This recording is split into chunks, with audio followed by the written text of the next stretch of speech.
سيدنا وحبيبنا ورحمتنا ومولانا محمد صلى الله عليه وسلم وعلى آل سيدنا وحبيبنا ورحمتنا ومولانا محمد صلى الله عليه وسلم أفضل صلواتك بعدد معلوماتك وبارك وسلم وصل عليه. سبحانك لا علم لنا إلا ما علمتنا إنك أنت العليم الحكيم. أعوذ بالله من الشيطان الرجيم. بسم الله الرحمن الرحيم.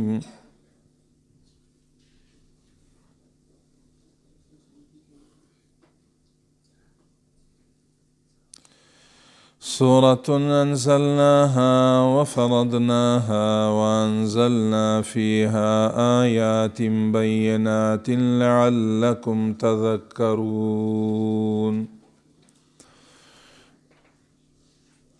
الزانية والزاني فاجلدوا كل واحد منهما 100 جلدة ولا تأخذكم بهما رأفة في دين الله إن كنتم تؤمنون بالله واليوم الآخر وليشهد عذابهما طائفة من المؤمنين. صدق الله مولانا العظيم.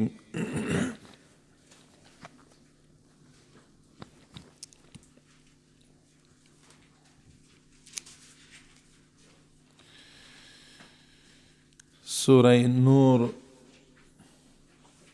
دا مدنی سوره ده.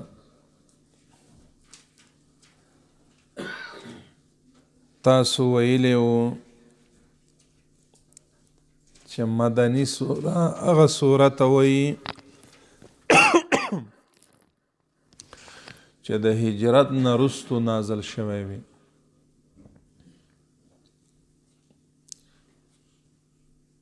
مکی سوره هغه سوره ته ویل کیږي چې د هجرت نه مخکې نازل شوی وي. مکی سوره کې توحید بیانیږي چې الله یکتا ده. رسالت بیانیږي چې نبی کریم علیه السلام د الله برحق نبی ده. تخویف بیانیږي که چا د الله د رسول اومنه نو جنت بوي، که چا ونه منه جهنم او دوزخ بوي. تخویف او بشارت. بشارت معنا د زیری خوشخبری د جنت. تخویف معنا د یره خوف، که او نه منئ نو جهنم بئی. دوه لاره مونږ ته الله ښودلی دی رونو، صراط مستقیم او ضالین. تاسو ته تیر شو پرون وهدیناه النجدین. الله وی ما انسان ته دوه لاره مې وښوده. یوه لاره ده د انبیاء کرامو، صدیقینو، شهداو، صالحینو. دویمه لاره ده مغضوب علیهم د یهودو، د نصواراو، د منافقانو. که د انبیاء کرامو، صدیقینو، شهداو، صالحینو لاره خپله کړه کامیابی، او که د مغضوب علیهم لاره باندې روان شو انسان نو ناکامی ده. چې بیا مرګ نه وروستو الله ته څوک دا نه وایي چې زه خبر نه وم. الله تعالی هغې دپاره انبیاء کرام فرستاده که. ما فرستادیم از چرخ نهم کیمیا یصلح لکم اعمالکم. نو الله تعالی د چرخ نهم نه دا احکامات را استولی. نو لہذا هر انسان عقل لري، دانایی لري، فهم لري، معرفت لري. الله دغه انسان ته اختیار ورک. یوه لاره ده راسته لاره، دویمه لاره ده چپه لاره. انسان اوس ته با اختیاره یې په کومه لاره باندې روان. دا مستقیم لاره ده، دا غیر مستقیم ده، دا راسته ده او دا چپه ده. دا به څوک ښیي موږ ته؟ انبیاء کرام، د انبیاء کرامو نه وروسته علما کرام، قرآن او حدیث. دا فرض ده. داسې مه وایئ چې زه روی سفید شم موی سفید شم اوس شرم ده. نه، تر مرګه پورې په موږ تاسو فرض ده چې په عقایدو باندې د دین په اصولو باندې ځان پوی کړو. دا فرض ده. او هدایت د الله لویه سرمایه ده رونو.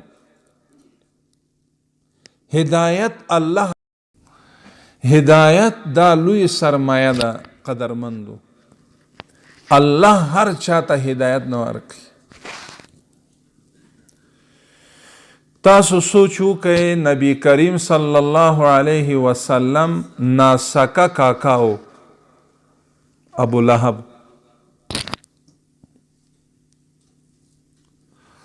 اوس ابو لهب کله نبی علیه السلام پیدا کیږي، ابو لهب دا د رسول الله کاکا و خو ناسکه و.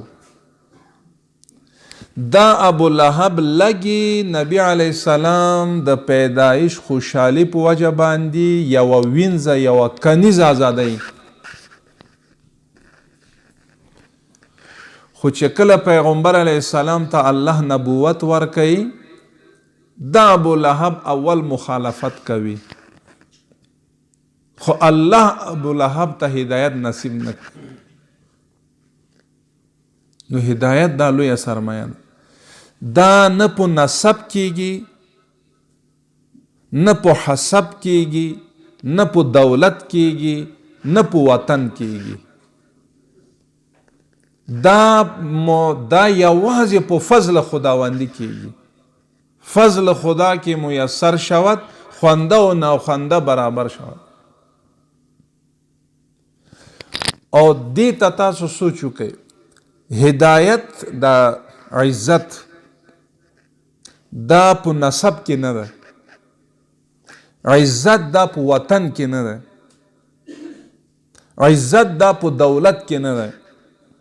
عزت دا په رنگ کې نه ده، په رنگ کې، په حسن کې نه ده. فهمیدین همی چاره؟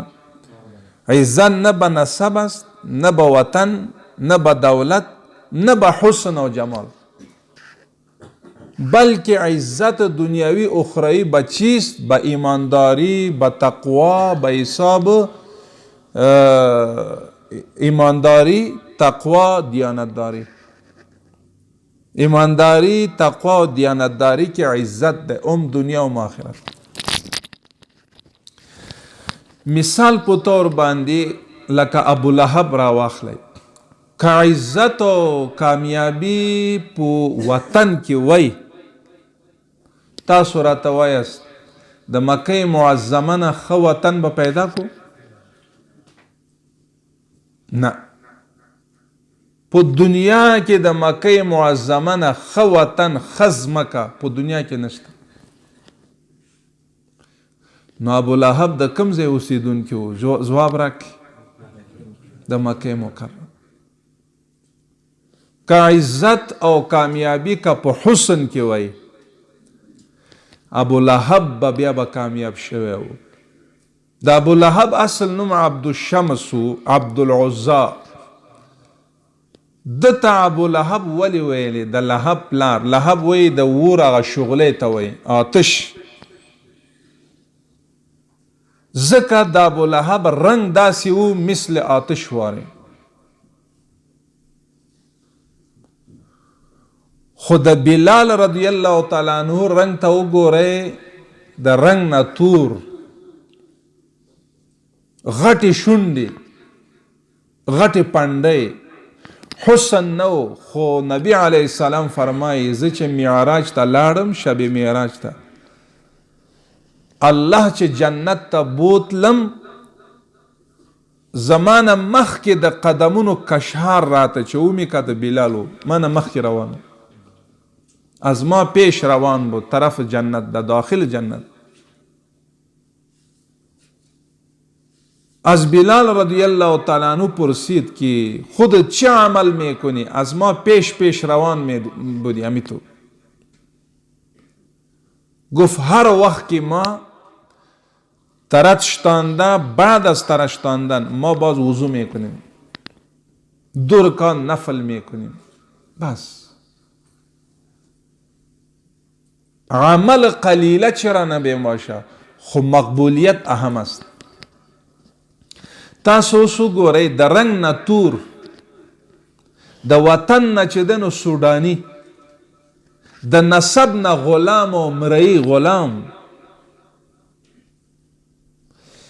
او د نه دولتمن او نه د جایدادو مالک بلکې فقیر او مسکین خو چې کومه ورځ بلال رضی الله عنه اذان نه ده کړی نو الله بیا صبح صادق طلوع کړی نه. یو ورځ بلال صاحب اذان ونه کړ صبح صادق طلوع نه کړي دا څه مسله څه موضوع ده خو چې بلال اذان وکړي بیا به صبح صادق به راخیږي. ولې هغه کې ایمان او تقوا او اخلاص. رونو الله فرمایي لن ینال الله لحومها ولا دماؤها ولكن ینال التقوى. الله ستاسو ظاهری حسن جمال ته نه ګوري ستاسو جایداد ته نه ګوري بلکې ستاسو تقوا ته ګوري.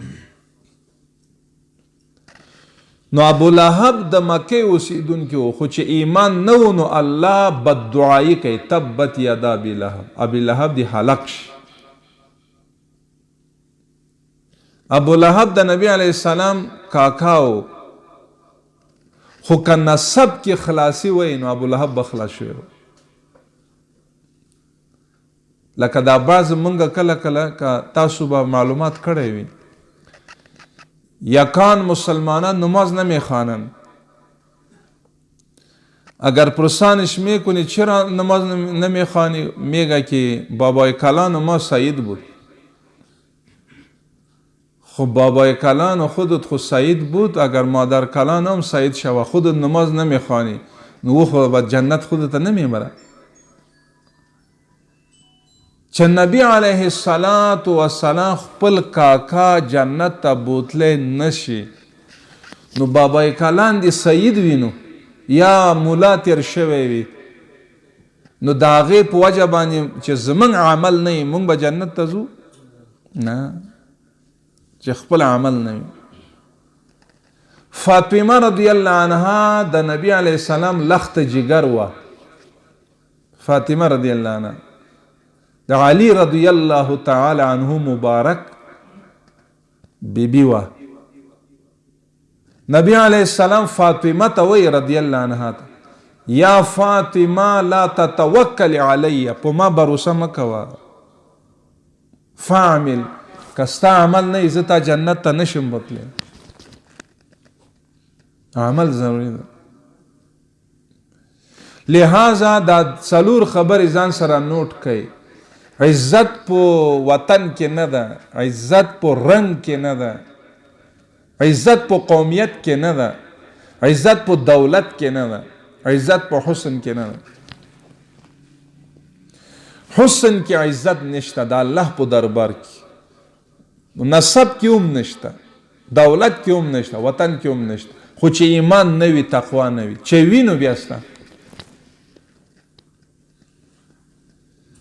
یو دویمه خبره به وکړم دا مونږ تاسو الحمدلله مسلمانان ټول وایي الحمدلله او افغانان خو داسې مسلمانان دی رونو چې پاکستان هندوستان بنگال او دا چې څونه تاسو وینئ اخواخې ته دا د افغانستان نه د اسلام تللی دی.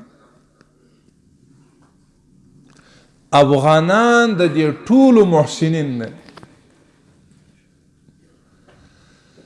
افغانان د صحابه کرامو په لاسونو باندې مسلمانان شوي.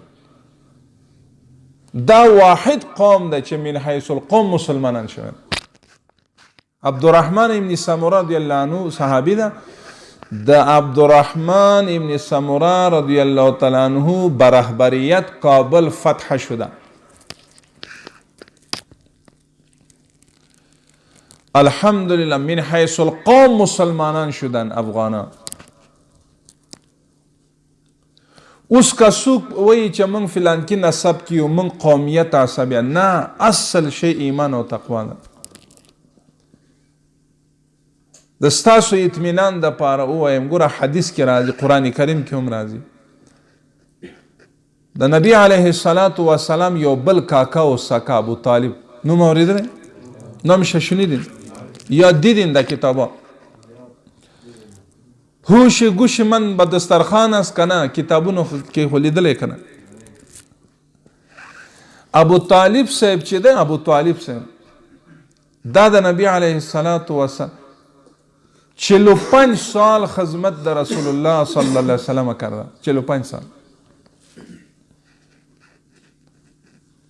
ګوره ابو طالب صاحب 45 کاله د نبی علیه السلام خدمت کړی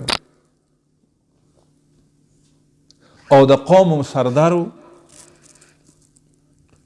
چې کله دی وفات کیږي، نبی علیه الصلاة وسلام د ابو طالب صاحب کور ته لاړ،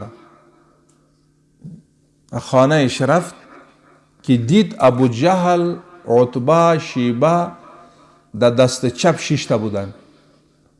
نبی علیه السلام رفت دست راست 6.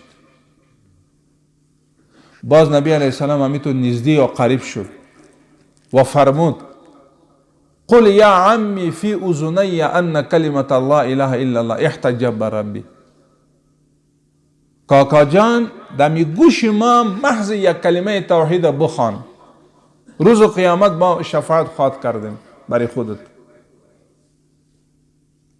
نبی علیه السلام گفت. او طرف ابو جهل و عتبه و شیبه هستن و میگن نه کلمه را نخوان، این خوب به ما عار است، باز مردمات تانه میته مرا. سردار شما از دوزخ، از آتش ترسید، آخری دین آبا و اجداد اعلا کرد. ابو طالب صاحب بسیار شاعر بود. او یک کلمه را خواند ولقد علمت بان دین محمدا حقا. گفت با ما 100% معلوم است که دین شما درست است، دین محمد صلی الله علیه وسلم. ولولا الملامت علی، اگر ملامتی سر ما نبود آخری وقت ما مومن می شدیم. اختار النار علی العار، ملامتی را برداشت نمی کنیم، تانه میتن او را برداشت نمی کنیم، آتش برداشت می کنیم. پیغور نشم برداشت کوله، پیغور او د جهنم ور برداشت کولش بغیر د کلمې نه کافر لاړ دنیا نه. تاسو راته وایه څونه لویه سرمایه د هدایت. قرآن کریم کې الله فرمای انک لا تهدی من احببت. نبی علیه السلام فرمود ته هغه چاته هدایت نشي ورکولی چې ستا ورسره اخلاص ومي. هدایت د الله کار ده. شکر ده چې موږ تاسو ته الله مو هدایت کړی، قرآن ته ناست یو، دا د الله فضل ده که نه ده؟ این سعادت بزور و بازو نیست تا نه بخشن خدای بخشنده را. نو لحاظا کامیابی په دین کې ده. الته ذکر شوی قد افلح المؤمنون، د سوره نور نه اول سوره مؤمنون ده. او دا سوره نور ده. سوره نور ولی وی دیتا؟ په سوره کې یو کلمه ذکر کیږي، یو لفظ چې نور. دیتا تسمیه د جز په اسم کل، تسمیه د کل اسم جز وی عربی کې. دا ټول سوره د یو لفظ په نوم وي، لکه فاتحه، بقره، نور، یاسین والقرآن. یک نام آمده یاسین. یاسین چه معنی؟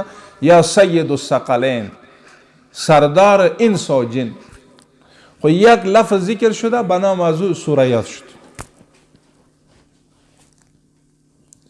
مثل همینجا چارایی که مشهور هستند، چارای فلان، چارای فلان، چارای انصاری، خب یک نام است. امی سوره نور، سوره نور به حساب نزول که است 24م سوره است. چې کله نبی علیه السلام ته نازلېده 40م سوره ده. او چې دلته ترتیب ته چې مونږ ګورو 102م سوره ده، 102. او مونږ تاسو ویلي وو چې نزول یو ترتیب ده او ترتیب د قرآن کریم کې دا دویم ترتیب ده. قدرمندو دا سوره نور کله نازل شوی؟ مختصر درته وایم. داسې کار شوی و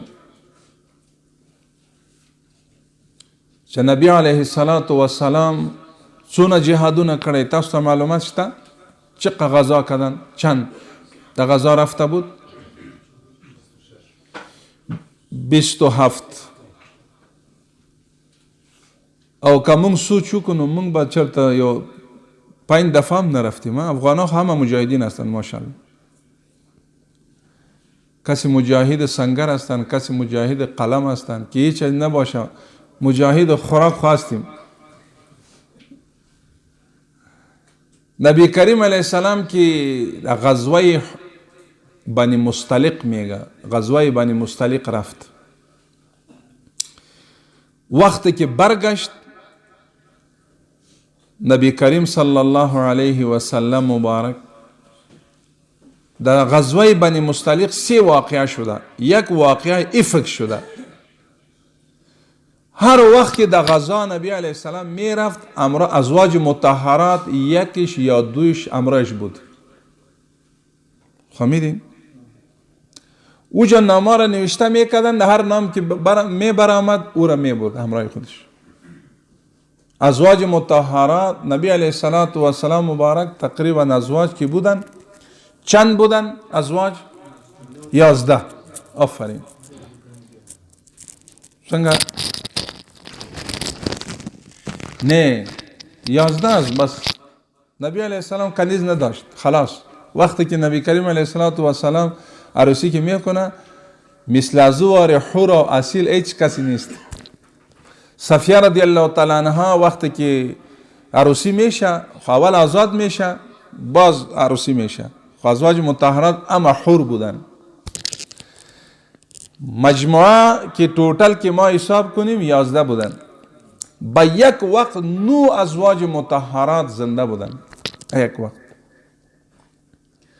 خدا یو خبر از آن سره که تر 53 کال پوری نبی علیه السلام سره یو بیبی و تا 53 سال یک زوجه مطهره بود. او بود خدیجه رضی الله تعالی عنها. خود دین معلومیږي چې 53 کالونه اخوا خو بیا د واده ته ډېر د انسان فطرت ډېر طبیعت نه وي. موږ افغانان خو یو فطرت لرو که تاسو خفه کیږئ نه چې لږ مالدار شي بیا واده ته زور ورکړي او لږ وحدت ته ورسي ریاست ته ورسي بیا 2 واده وکړي وزارت ته ورسي بیا 4 کړي. او دلته موږ هم بې پرسانه یو. بس چې کاراستی رئیس و وزیر بس دادیم زیر لیف میشنه بس دادیم تو را. تو خیال کوئ باید موږ تاسو نفس کنټرول کو. نفس.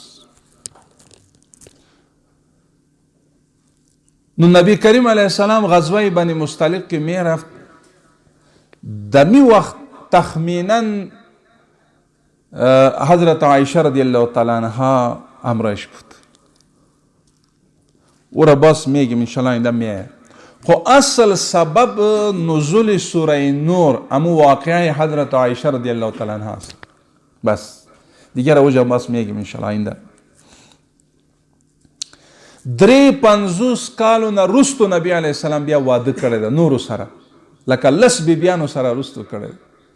اول نبی علیه السلام چې واده کړی حضرت خدیجه الکبرا رضی الله تعالی او دا د نبی علیه السلام نه مشره وه.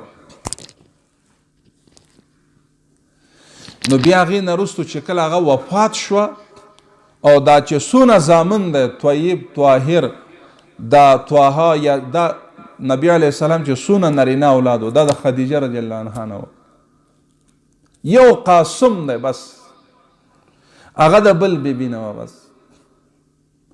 د هغې نه علاوه ټول چې څونه چې چقدر دخترا بودن یا بچه هم از خدیجة الکبرا رضی الله تعالی عنها، فاطمه رضی الله تعالی عنها، زینب رضی الله تعالی عنها، امی کلثوم رضی الله تعالی عنها، همه یا دخترای حضرت خدیجة الکبرا رضی الله تعالی عنها او فاطمه رضی الله تعالی عنها. دا سوره نور کې درې خبرې بیانېږي، احکامات بیانېږي. احکامات وخت کې حضرت عمر فاروق رضی الله تعالی عنه خلیفه شدن، بوالیان خود فرموده که این سوره نور را به زنان و مؤمنان تلاوت می نماید. حضرت عمر رضی الله تعالی. نو زمونږ هم دا درخواست او پیشنهاد دی د تاسو نه چې دلته سوره نور که یو آیات وایي که دوه درې، نو تاسو ټول وعده کوئ چې کور ته لاړ شئ، نو هلته به بیا سوره نور به ترجمه هغوی ته به وایي. دا ټول سوره نور ورته یاد کړئ. دلته درې احکامات بیانېږي. حد حدود، یو ته حد الزنا وایي، و دویمش حد اللعان میگه، و سویمش حد القذف. بس دا چې تاسو یاد کړئ ان شاء الله تعالی تاسو لپاره به فایده. حد الزنا، مسلمان مومن یا مومنه یا مومن زن و مرد غیر شادی شده باشد، خدا نخواسته از همین دو تا زنا صادر شد، خدا نخواسته، خو غیر شادی شده هستند، عروسی نکردن هر دویش، او را میگه حد الزنا، او باز دوره 100 دوره نافذ شود. اگر شادی شده بودن بعد از عروسی خدا نخواسته زنا صادر میشه، باز رجم است. فهمیدین؟ غیر شادی شده 100 دوره است بس نافذ شود. شادی بعد از شادی شده اگر زنا صادر میشه خدا نخواسته باز رجم است. در وقت رجم کسایی که میگریزه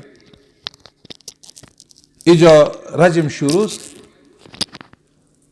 دمی وقت رجم یک نفر مسلمان است که او میگریزه گریخت، مسئله امی هست که شما باز بانین ورا ایتو نکنین که دوزل تا خانه نمیمانین، غل تر کور پوری نپرینین. اوس رجم شروع ده. دغه وخت کې که دغلته نرینه وي که زنانه وي هغوی پاسېده په ځغاسته وتښتېده بس پرېږدئ. او دا 100 دوره چې ده دا 100 کوړی دا هغه غیر شادي شده باندې ده. تاسو راته وایئ دا الهي حکم ده. نن نوي رڼا خلک او خصوصا مغرب کلچر، ویسټرن کلچر چې ورته فرهنګ، دا زمونږ ستاسو دین ته وایي چې دا العیاذ بالله دا اکسپایر شوی. خو اگر قصدن مسلمان امی طور گفت که یک اکسپایر شده یک کافر میشه، به خاطر از دین ما شما کامل است تا قیامت منسوخ نمیشه. دغه د حد الزنا وایي 100 دوره 100 کوړی 100 دوره یا رجم، ای حد الزنا است خلاص. و دویمش حد القذف است. شما ببینین برادران دین ما شما الحمدلله کلیر دین است، درست پاک صفا. حد قذف هغه ته وایي چې یو مسلمان پاسی یو پاک مسلمان ته نسبت د زنا کوي، تهمت لګوي. یو مسلمان دی هغه پاک مسلمان دی، العیاذ بالله دویم مسلمان ولګي هغې باندې تهمت لګوي، العیاذ بالله چې ته زناکاری، ته غلی، دزد هستی، فلان کې وایي بستان. اوس دغه بل مسلمان چې هغې ته دې ادعا میزنه، کنزل کوي، هغه بیا راشي د دې په یخن او په ګریوان ونیسه، بس اول خو ما زنا نه ده کړی، او که ته راته وایي نو شاهدان او ګواهان راوله. العیاذ بالله اوس ما سره خو ګواهان نشته، زه خو جذباتي یم، بس کنزل کوم، دو میزنیم. فهمیدین؟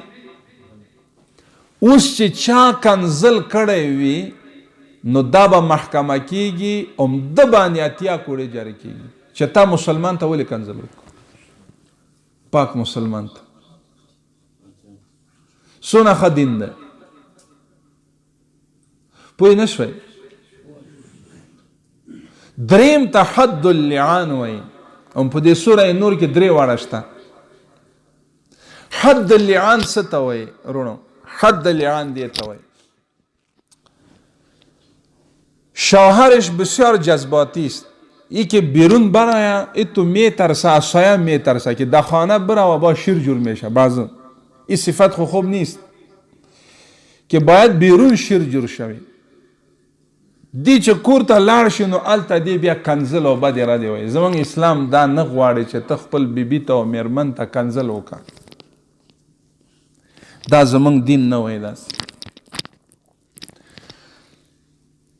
دا خاون لاړ او خپل بیبي ته او میرمن ته کنزل وکړو او کنزل د زنا وکړو، یا وا حامله بود، این شوهرش میگه این بچه از ما نیست، از کجا آوردی؟ امی خانمش باید بروه، این صلاحیت خدا داده، این بروه محکمه، باید جدی بگیره. امی شوهر ما به ما نسبت زنا میکنه یا بدعملی میکنه. اوس قاضی د پاره دا فرض ده چې دا شوهر او غواړي دی ته وایي چې ته ګواهان پیش کړه. نو شاهدان خودی نه لري، نو الله دا وایي چې دی 4 دفعه شهادت بذات خود ای شهادت کنه، 4 زره به دی به گواهی کوي، 4 کرته 4 دفعه. دا راځي دلته سوره نور چې 4 وارې د شهادت وکړو چې زه په دې دعوا رښتینی، ما صادق هستیم، رازگوی هستیم، و 5 دفعه لعنت خداوندی به خود باید کنه که چرته زه دروغجن یم د خدای لعنت دی په ما وي، داسې دی وایي. اوس هلته د خانم او د بیبي چې ده هغه هم 4 واره شهادت وکړي چې دې سوی دروغ وایي، او که دې رښتینی وي زه دروغ وایم نو په ما باندې د خدای غضب او لعنت دی وي. نو شریعت او اسلام دا وایي اوس دا شوهر او خانم نه پاتې کیږي، نو قاضی دی دا جدا کی. دروغجن، دروغوی او رازگوی خدا به خدا حواله کنیم، بس از همین خدا انشاءالله تعالی در دنیا خو میگیره، با آخرت خو خامخا میگیره بدله. این امیر حد اللعان میگه. تاسو پوه شئ چې خانم او شوهر خپل منځ کې لعنت ووایي او حد قذف وایي، دې ته حد اللعان وایي. که یو مؤمن په بل چا باندې تهمت ولګوي، هغه مؤمن پاک وي، بیا هغه پاک باندې تهمت لګونکي، تهمت کننده چې څوک وي په هغې باندې حد جاری کیږي، دغې د حد قذف وایي. او که عمل د زنا کړی دې ته حد زنا وایي. نو هغه مختصر چې تاسو د پاره به فایده وي هغه مې درته ووایي. فهمیدین؟ نو بسم الله الرحمن الرحیم.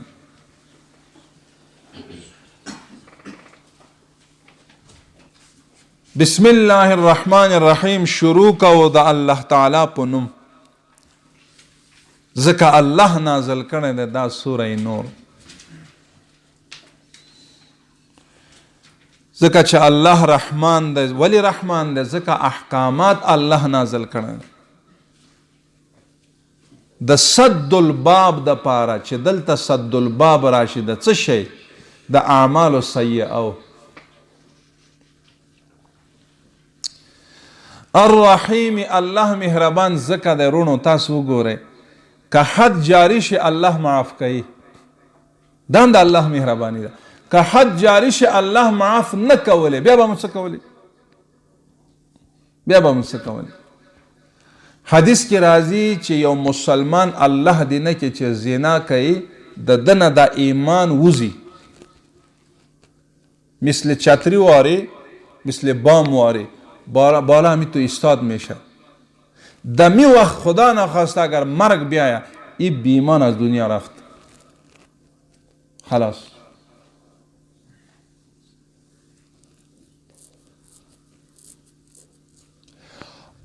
دا حدود خو اوس اسلام کې ده. دا په دې نور ادیانو کې نسته. دا په اروپایانو، په مشرقیانو، په مغربیانو کې نشته. تاسو ته معلومیږي هلته څه حال شروع ده. هلته خو داسې ده چې یکی بدگه یک فرند باز 1 سال 2 سال یا مچم تا 5 سال اگر طبیعت جور آمد، اگر جور نبیه بس خلاص شد. اگر شد آبی و اگر نشد للمی، خلاص شد. دا څه دین ده؟ دا خو نه انسانیت ده. دا خو نه د عقل د انسان تقاضا کوي. امام ابو حنیفه رحمت الله تعالی علیه ته یوه زنانه راغله او ورته وویلې چې ته ما ته دا ثابته که په دلیل عقلي باندې چې یو نرینه 4 واده کولی شي، نو یوه زنانه ولې 4 نشي کولی؟ په دلیل عقلي، په نقلي نه. نورونو افغانستان باندې د الله لوی رحم ده چې څونه هم دشمن کوشش کوي چې خپل فرهنګ، خپل کلچر دلته وتپي، خو هغوی ناکامیږي. ولې دلته سرشندونکي الله داسې میندې پیدا کړې د هغوی اولاد راوړي. بیا الله تعالی حریت فضا کې موږ تاسو کینئ، آینده بیا هم پته نه لګي. خو اصل شی تقوا ده. دا ماضي نظام چې کوم تیر شوی نو تاسو خو ډېر عبور لرئ. تاسو به اورېدلی هلته یو خبرنګار چا نه پوښتنه کوي چې 1 شوهر 2 شوهر کافی میشه؟ او میگه نه نه تا 8 تا 9 12 نباشه. دا دیموکراسي ده. دا دیموکراسي په نوم باندې مونږ خپل هغه عقیده او عمل تباه برباد، خپل عزت او فرهنګ. نو قرآن ما تا ته خپل فرهنګ هم ښیي، عقیده هم ښیي، عمل هم ښیي. نو امام ابو حنیفه صاحب ته دغه زنانه چې راله، امام ابو حنیفه رحمت الله علیه کور ته لاړ. نو امام ابو حنیفه رحمت الله علیه یک دختر داشت و معالم بودن. دخترش فرمود که بابا جان چرا پریشان هستی؟ گفت که امی تو یک همشریم آمده یا او کدام زن که بود او مسلمان نبوده. داسې راته وایي چې عقلي دلیل باندې ما ته ثابته که چې یوه زنانه 4 وادونه ولې نشي کولی په یک وخت، او نرینه کولی شي؟ نو د امام صاحب اول لقب اصل کې کنیه ابو حماد و. حماد بچه حضرت امام ابو حنیفه صاحب بود. امی دخترش نامش حنیفه بود. بیا دا لور ورته وایي که دا جواب به زه ورکم، خو چې ته به یو کار به وکړي، ابو حماد په ځای ابو حنیفه به کوې. ولیکه ابو حنیفه. امام صاحب ورسره وعده ورسره وکړه، بالکل به دغسې به ولیکه. دغه زنانه چې سائله و هغه راغله نو د امام صاحب دا بچه ورته وایي اوجا 3 گاو استاد بودن. چند گاو؟ 3 گاو. یکی سیاه بود و دویمش سفید و سویمش ابلق یا سرخ بودن. نو د امام ابو حنیفه رحمت الله علیه لور ورزی اغل لوشی. گاو دیدین شما؟ شیر کش کردین یکان دفعه؟ گوساله کدام طرف استاد میکنین وقتی که شما گاو کش میکنین؟ شما هم شهر کابل که کسی میشینه شما هم مفتخور هستید. مفت شما تکلیف ندیدین. گوساله در دست چپ چیز میکنین یا دست راست؟ خب فرق میکنه. دری غواگانی وی هغه دی ولشلی.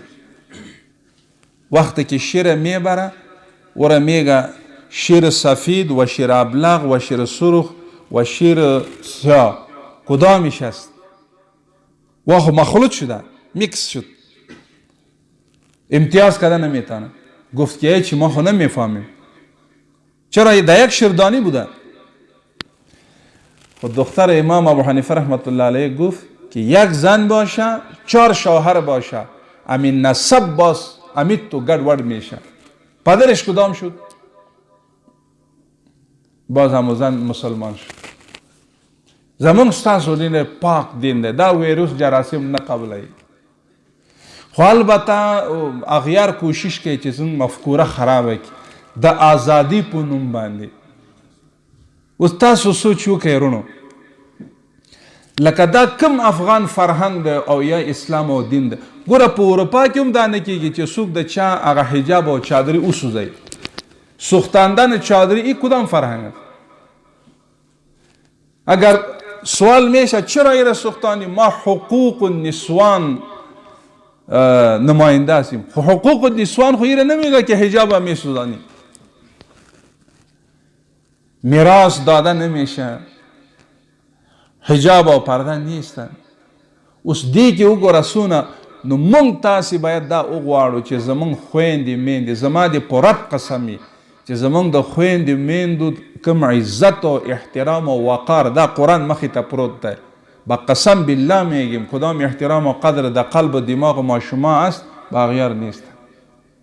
و خب بیزت میکنن و میگن که بیزت و بی حیا باشن. وقتی که حیا فوت شد اذا فاتک الحیا ففعل ما شد. باز هر چی که میکنن او حیا وقار باشه باز ایمان و دیندار و تقوادار است. اینجا کمپین نشده. بعد از این شما باید کمپین کنین که حجاب چرا میگه. اینجا بیچاره میگن حجاب پتلون میگه ولی حجاب خب پتلون نمیگه. یا هم گناهگار نیستن. ذهن از یا تو جور شده که حجاب پتلون است یا درشه است. نه حجاب خب نه پتلون و نه درشه است. حجاب خب مستقل یک حجاب است. باید ما شما کوشش کنیم در داخل خانه و بیرون در دفتر. انشالله امیدوار هستیم که 1 سال بعد یک انقلاب خواهد آمد. این ناامیدی چی بکار نیست. خب با تدریجاً ما کوشش امی میکنیم که ایتون نشه خدا نخواسته به نام امر بالمعروف کسایی که مجروح شود یا قمچین بزنن یا چی کنن. هیچ هدف ما شما امی نیست. باید با توصیه با نصیحت با نرم. فهمیدین؟ دشمن خو ایتو کوشش میکنه که امر بالمعروف بدنام بسازه. هر جایی که چی شوه میگن ای امر بالمعروف کنه. کسایی که اوجا بیادبی بسیار معاف است که اوجا کسی بال میکنه میگه ای امر بالمعروف کنه. ولی تو خود نمیشه. او روز کدام معتادین بودن همیجا معتادین چند نفر بودن شهروندای ما شما او را از طریق وزارت داخله و کنترل شده او را میبرن. خب مویش کلان بودن اما مویش کم میکنن و سرش کل میکنن. اوجا نوشته کده این کار امر بالمعروف است. حالا شما ببینید این کار امر بالمعروف. خب شما هم خوب ترجمانی بکنید. خب شما خو رفاقت و دوستی داریم. شما هم همیجا ماموریت داریم. تابالی ایتو انشالله کدام چیز نیست که ما برالا که بی احترامی یک انسان یک مسلمان خدا نخواسته از ما شود. چرا؟ ذمه‌داری و وکالت و کفالت ما شماست که ما باید عزت و احترام یک مسلمان یک به دیگه کنیم. زما دا عقیده ده تاسو ټول زمانه با سورة انزلناها الله وی دا سوره ما نازل که دا سوره نور. سوره څه ته وی؟ سوره دی ته وی چې قطعة من القرآن یک ټکړه باشه از قرآن کریم معلومة اول و آخرها اول و آخر معلوم باشه همین یک سوره است. سوره از سور گرفته شده. سور شما رفته باشین در کوه در کوه رفتین یکان دفعه در سر کوه که شما میرین در سر کوه کلان یمی سور او جور میشه همی تو جور هستن دیدین این همی سور میگه اصل و همی تو گیر هست همی سورام در تمام قرآن یک اول و آخر معلوم میشه بخاطر از این سوره میگه انزلناها مون نازل که الله وی بل چا نه نازل کرده و فرضناها په دې سوره کې کوم احکامات دا مون فرض که الله وی بل چا نه ده کړی و انزلنا فیها مون نازل که فیها په دې سوره نور کې نور خو پوهیږئ څه شی مون نازل که آیاتین ګورئ رونو دا آیاتین تاسو به درې ترجمه وکړئ یو دا د آیات احکامات چی احکامات حدود و دویمش معجزات دلائل و سویمش آیات قرآنی بس یہ معنی احکامات حدود دلائل معجزات و سویمش آیات قرآنی فهمیدین؟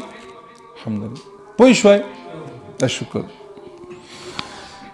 بینات واضح استن ایچ پٹو پنهان نداره مثل آفتاب واره قرآن کریم آیات واضح هستند ایچ بلا شک شبه چرا نازل کرده خداوند کریم امی آیات و سوره و احکامات و حدود را چرا نازل کرد وجه دلیل چیست لعلکم تذکرون په دې خاطر باندې چې تاسو نصیحت والی پن والی نو چې کله نصیحت او پن دی واغشته پرهیزګار بشئ او که پن دی وانغشته نو بیا به ګناهګار به الله پن اغشتلو باندې توفیق نصیب وګرځوي پوه شوئ شکر درود شریف اللهم صل علی سیدنا محمد وبارک وسلم كما صليت على ابراهيم اللهم ربنا اتنا في الدنيا حسنه وفي الآخرة حسنة وقنا عذاب النار وقنا عذاب القبر وقنا عذاب الحشر وقنا عذاب الميزان وادخلنا الجنة مع الأبرار يا عزيز يا غفار برحمتك.